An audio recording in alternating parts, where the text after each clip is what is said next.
ഞങ്ങളുടെ കർത്താവായ യഹോവേ, നിന്റെ നാമം ഭൂമിയിലൊക്കെയും എത്ര ശ്രേഷ്ഠമായിരിക്കുന്നു. നീ ആകാശത്തിൽ നിന്റെ തേജസ് വച്ചിരിക്കുന്നു. നിന്റെ വൈരികൾ നിമിത്തം ശത്രുവിനെയും പകയനെയും ഇണ്ടാതാക്കുവാൻ തന്നെ. നീ ശിശുക്കളുടെയും മുല കുടിക്കുന്നവരുടെയും വായിൽ നിന്ന് ബലം നിയമിച്ചിരിക്കുന്നു. നിന്റെ വിരലുകളുടെ പണിയായ ആകാശത്തെയും നീ ഉണ്ടാക്കിയ ചന്ദ്രനെയും നക്ഷത്രങ്ങളെയും നോക്കുമ്പോൾ മർത്യനെ നീ ഓർക്കേണ്ടതിന് അവനെന്ത്? മനുഷ്യപുത്രനെ സന്ദർശിക്കേണ്ടതിന് അവനെന്തുമാത്രം?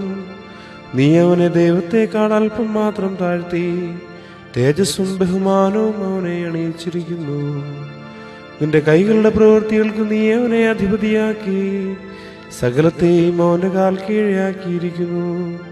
ആടുകളെയും കാളകളെയും എല്ലാ കാട്ടിലെ മൃഗങ്ങളെയൊക്കെയും ആകാശത്തിലെ പക്ഷികളെയും സമുദ്രത്തിലെ മത്സ്യങ്ങളെയും സമുദ്രമാർഗങ്ങളിൽ സഞ്ചരിക്കുന്ന സകലത്തെയും തന്നെ.